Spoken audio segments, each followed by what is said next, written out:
time is a social institution and not a physical reality. There is, in other words, no such thing as time in the natural world, the world of stars and waters and mountains and clouds and living organisms. There is such a thing as rhythm. Rhythm of tides, rhythm of biological processes. But time as such is a social institution. In the same way that language is, that number is, that concepts are, and all measurements, inches, meters, lines of latitude and longitude, all those things are social institutions or conventions.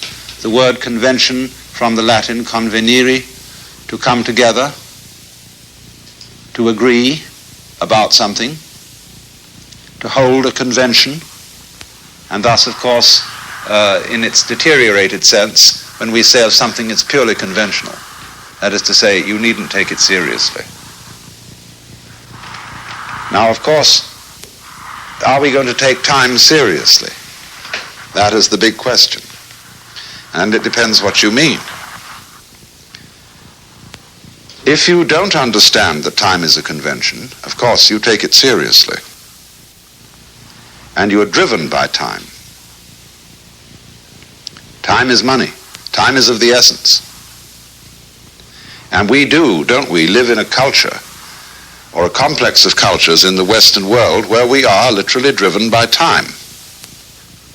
If you read a book like Jules Henry's marvelous work, Culture Against Man, he documents in the most extraordinary way to what an extent this particular culture is driven.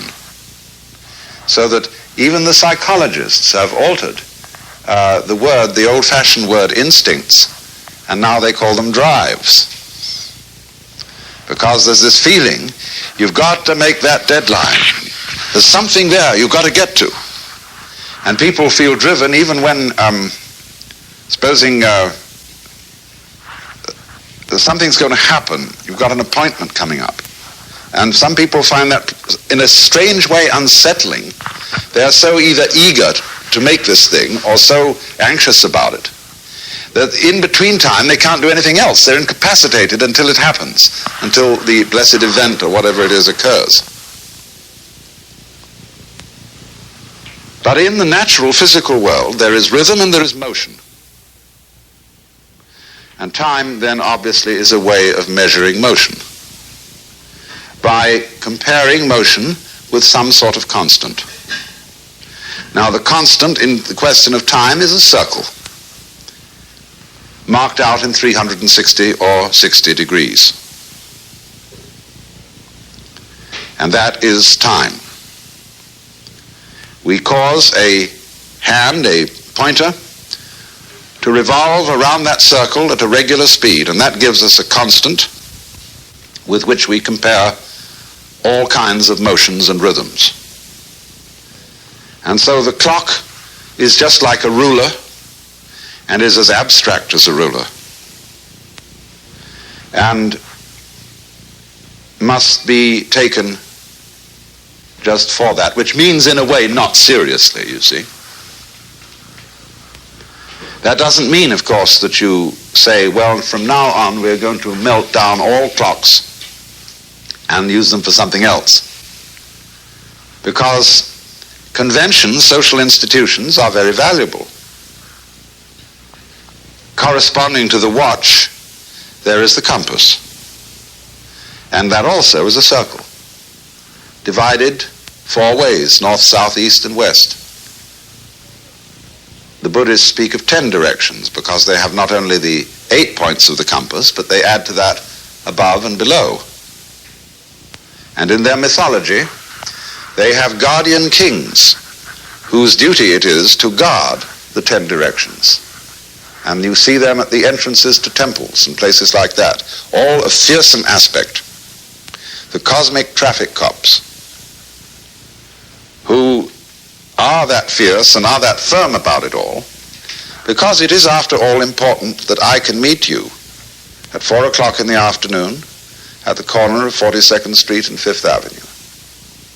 Because if we couldn't make that sort of agreement, that sort of convention, we couldn't convene. And insofar as it is important to us to meet, we require these sorts of compasses and timers in the vast emptiness of the cosmos. But we must recognize that these things are, as it were, written across vast emptiness. The ground of being, as Tillich calls God, has nothing in it where you can stand. You can't catch hold of it. You can't describe it. But you can imagine all sorts of things in it. Indeed, perhaps the whole physical universe is such an imagination. But don't take it for being ultimately real. There are, of course, sort of gradations of reality. One could say the clock, the lines of latitude and longitude are, and words and things like that, abstractions, have a rather flimsy kind of reality. Next in order will come, of course, what we call ordinarily the physical world. We say, well, that's material, that matters. And so it has a little harder kind of reality. And most people stop there and they think there's nothing at a deeper level than that. And that's simply because of the limitations of man's of consciousness, of his conscious attention. Conscious attention is so worked out that it tends to ignore all constants.